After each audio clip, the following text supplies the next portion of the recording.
అయితే ఓకే, రాష్ట్ర మంత్రివర్గ భేటీకి షరతులతో అనుమతి ఇచ్చినటువంటి ఈసీ.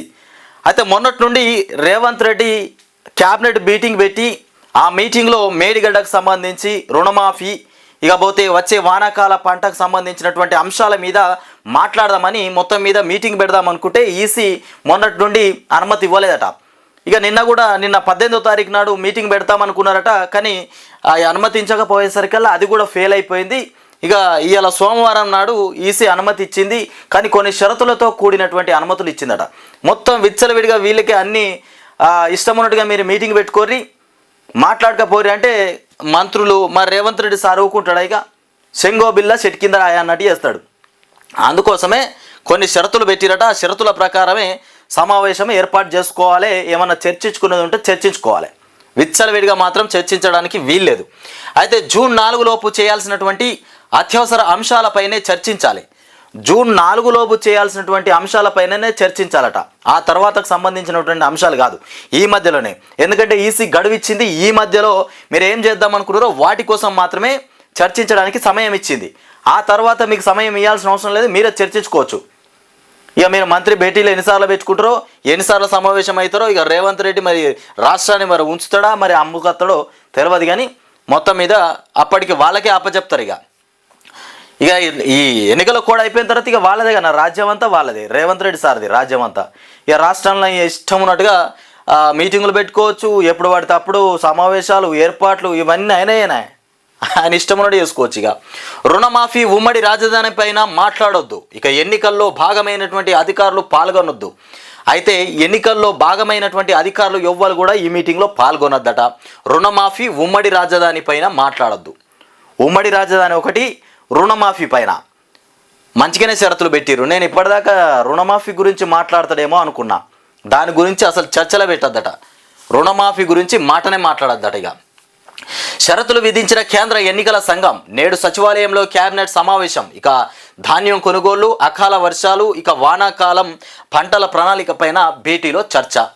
ధాన్యం ఎట్లా కొనాలి, వానాకాలంలో తడిసిపోయినటువంటి అకాల వర్షాలతో తడిసిపోయినటువంటి ధాన్యం గురించి రైతుల ప్రణాళిక, ఇక పంటల వానాకాల పంటకు సంబంధించినటువంటి ప్రణాళికలపైన మొత్తం మీద రైతులకు సంబంధించిన విషయాలపైననే చర్చించుకోవాలని ఈసీ మొత్తం మీద అనుమతి ఇచ్చింది రేవంత్ రెడ్డికి. అన్ని పనుల గురించి మాట్లాడద్దు, రుణమాఫీ గురించి మాట్లాడద్దు. ఎన్నికల్లో కొంతమంది అధికారులు పాల్గొన్నారు కదా, వాళ్ళు కూడా ఈ మీటింగ్లో అసలే ఉండొద్దట. వానాకాలం పంటకు సంబంధించిన విషయాలే మాట్లాడాలి, ఎక్కువ ఏం మాట్లాడొద్దు. ఇక రేవంత్ రెడ్డి సారు గట్టిగానే పెట్టింది.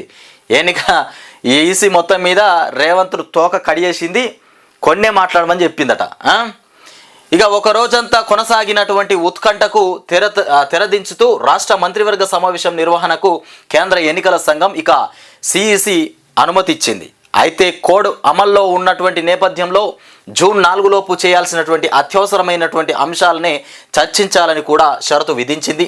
ముఖ్యంగా రైతు రుణమాఫీపై, హైదరాబాద్ ఉమ్మడి రాజధాని వంటి అంశాలను భేటీలో చేపట్టకూడదని కూడా పేర్కొంది.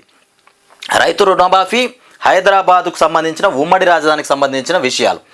ఇకపోతే ఎన్నికల ప్రక్రియల్లో భాగస్వాములైనటువంటి అధికారులు సమావేశంలో పాల్గొనకూడదని కూడా స్పష్టం చేసింది.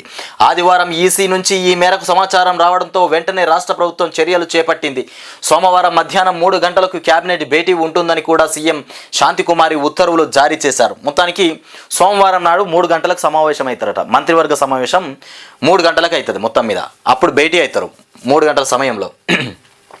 ఇక సీఎం రేవంత్ రెడ్డి అధ్యక్షతన సమావేశంపై ఇక మంత్రులందరికీ సమాచారం చేరవేశారు. ఆయా శాఖల ఉన్నత అధికారులు కూడా దీనికి హాజరు కానున్నారు. కాగా రాష్ట్రంలో ఈ నెల 13న లోక్సభ ఎన్నికల పోలింగ్ ముగియడంతో శనివారం రాత్రి వర్గ సమావేశం నిర్వహించాలని కూడా ప్రభుత్వం భావించింది. కోడ్ ఉన్నందున అనుమతి కావాలంటూ ఇక ఈసీకి మొత్తం మీద కోరితే ఇవాళ మొత్తానికి అనుమతి ఇచ్చారు.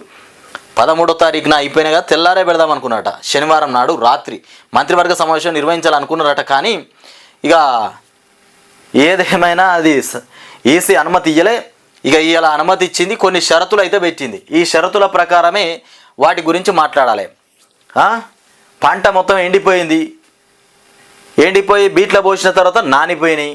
ఇక వాటి మీద చర్చలు పెడతాడట. మరి ఏం చర్చలు పెడతాడో మరి. ఈ వానాకాలం పంటలు మొత్తం బీట్ల తడిసి ముద్ద అయిపోతున్నాయి. ఇక వర్షాలు కూడా ఇంకా చాలానే ఉన్నాయి. కొనాల్సినటువంటి వడ్లు ఇంకా మస్తుగా ఉన్నాయట. మరి అవన్నీ ఎప్పుడు కొంటాడు రేవంత్ రెడ్డి సారు? ముఖ్యమంత్రి మరి ఇవాళ సమావేశం ఏర్పాటు చేసి ఇక మళ్ళీ వానాకాల పంటకు సంబంధించినటువంటి ప్రణాళికలు కూడా రూపొందించబోతున్నాం అంటారు. మరి రైతు బంధు ఇవన్నీ రైతు బంధు వేయలేదు కదా, ఇంకా కొంతమందికి రైతు బంధు వేయాలి. ఇక రుణమాఫీ గురించి అసలు ఈ భేటీలో అసలు ఉండకూడదట. మొత్తానికి ఈ భేటీ 3 గంటలకు ప్రారంభంగా అవబోతుంది. మరి ఈ భేటీలో ఏం విషయాలు మాట్లాడతాడో, రేవంత్ రెడ్డి ఏ విషయాలు మాట్లాడతాడో, మరి రైతుల వానాకాల పంట విషయాలు మాట్లాడతానని చెప్తాడు.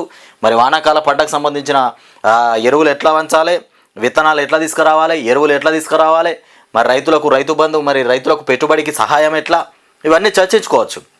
ఇంకా రుణమాఫీ మొత్తం మళ్ళీ పోతే హైదరాబాద్ను మొత్తానికి ఉమ్మడి రాజధాని విషయాలు కూడా మాట్లాడకూడదని చెప్పింది. హైదరాబాద్ ఉమ్మడి రాజధాని విషయం ఒకటి, ఈ రుణమాఫీ గురించి, ఈ రెండు ఆఫ్ చేయాలి, మొత్తం మీద మాట్లాడదు వాటి గురించి.